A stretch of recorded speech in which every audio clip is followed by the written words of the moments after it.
Our story today is called The Boarded Window. In 1830, only a few miles away from what is now the great city of Cincinnati, Ohio, lay a huge and almost endless forest. The area had a few settlements established by people of the frontier. Many of them had already left the area for settlements further to the west. But among those remaining was a man who had been one of the first people to arrive there. He lived alone in a house of logs surrounded on all sides by the great forest. He seemed a part of the darkness and silence of the forest, for no one had ever known him to smile or speak an unnecessary word. His simple needs were supplied by selling or trading the skins of wild animals in the town. His little log house had a single door. Directly opposite was a window. The window was boarded up. No one could remember a time when it was not. And no one knew why it had been closed. It surely was not because of the man's dislike of light and air. Sometimes he could be seen lying in the sun on his doorstep.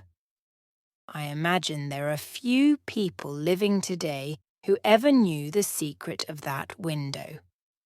But I am one, as you shall see. The man's name was said to be Murlock. He appeared to be 70 years old, but he was really 50. Something other than years had been the cause of his aging. His hair and long, full beard were white. His grey, lifeless eyes were sunken. His face was wrinkled. He was tall and thin, with drooping shoulders, like someone with many problems. I never saw him. These details I learned from my grandfather. He told me the man's story when I was a boy. He had known him when living nearby in that early day. One day, Murlock was found in his cabin, dead. It wasn't a time and place for medical examiners and newspapers. I suppose it was agreed that he had died from natural causes, or I should have been told and should remember. I know only that the body was buried near the cabin, next to the burial place of his wife. She had died so many years before him that local tradition noted very little of her existence. That closes the final part of this true story, except for the incident that followed many years later.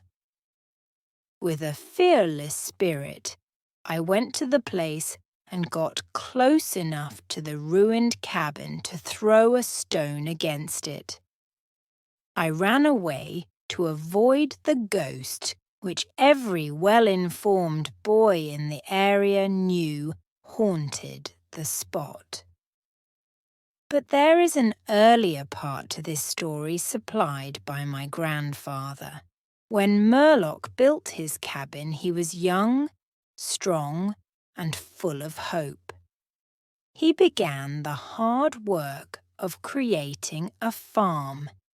He kept a gun, a rifle, for hunting to support himself. He had married a young woman, in all ways worthy of his honest love and loyalty. She shared the dangers of life with a willing spirit and a light heart. There is no known record of her name or details about her. They loved each other and were happy.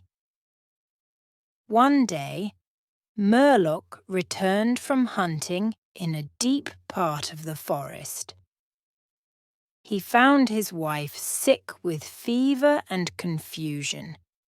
There was no doctor or neighbour within miles. She was in no condition to be left alone while he went to find help. So Murloc tried to take care of his wife and return her to good health. But at the end of the third day, she fell into unconsciousness and died. From what we know about a man like Murloc, we may try to imagine some of the details of the story told by my grandfather. When he was sure she was dead, Murloc had sense enough to remember that the dead must be prepared for burial. He made a mistake now and again while performing this special duty. He did certain things wrong, and others which he did correctly were done over and over again. He was surprised that he did not cry, surprised and a little ashamed. Surely it is unkind not to cry for the dead. Tomorrow, he said out loud, I shall have to make the coffin and dig the grave, and then I shall miss her when she is no longer in sight. But now she is dead, of course, but it is all right. It must be all right somehow. Things cannot be as bad as they seem. He stood over the body of his wife in the disappearing light. He fixed the hair and made finishing touches to the rest. He did all of this without thinking, but with care, and still through his mind ran a feeling that all was right, that he should have her again as before, and everything would be explained.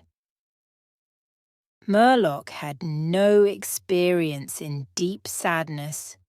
His heart could not contain it all.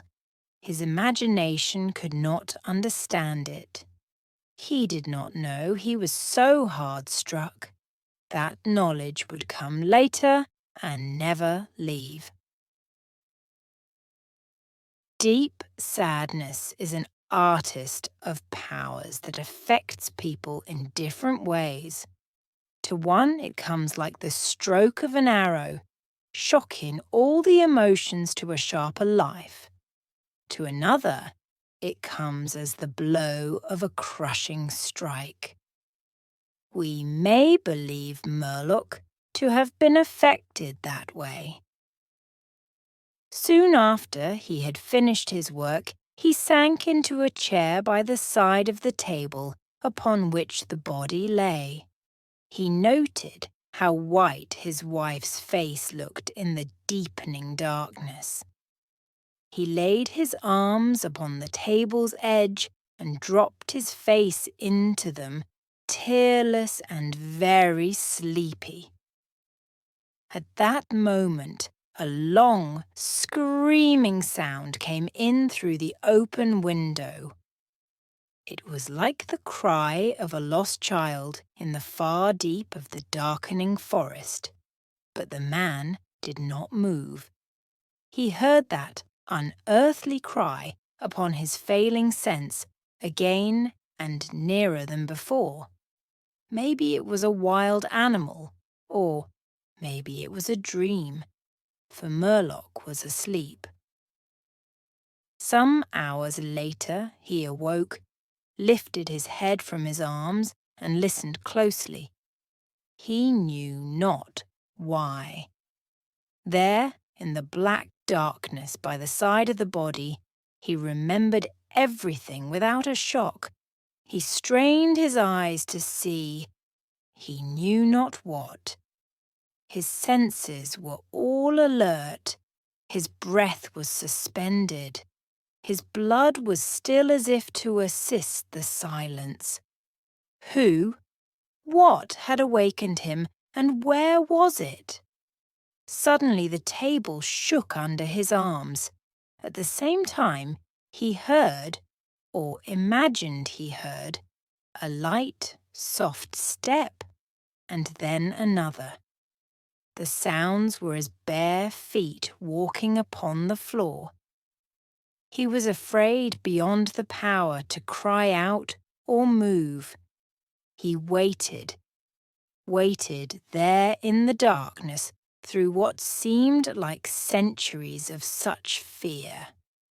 Fear as one may know, but yet live to tell. He tried but failed to speak the dead woman's name. He tried but failed to stretch his hand across the table to learn if she was there.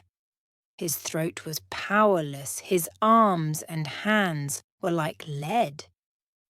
Then something most frightful happened. It seemed as if a heavy body was thrown against the table with a force that pushed against his chest. At the same time, he heard and felt the fall of something upon the floor. It was so violent a crash that the whole house shook. A fight followed, and a confusion of sounds impossible to describe. Murlock had risen to his feet. Extreme fear had caused him to lose control of his senses. He threw his hands upon the table. Nothing was there. There is a point at which fear may turn to insanity, and insanity incites to action. With no definite plan and acting like a madman, Murlock ran quickly to the wall. He seized his loaded rifle and, without aim, fired it. The flash from the rifle lit the room with a clear brightness. He saw a huge, fierce panther dragging the dead woman toward the window. The wild animal's teeth were fixed on her throat. Then there was darkness blacker than before, and silence. When he returned to consciousness, the sun was high and the forest was filled with the sounds of singing birds. The body lay near the window, where the animal had left it when frightened away by the light and sound of the rifle. The clothing was ruined. The long hair was in disorder. The arms and legs lay in a careless way, and a pool of blood flowed from the horribly torn throat. The ribbon he had used to tie the wrists was broken. The hands were tightly closed, and between the teeth was a piece of the animal's ear.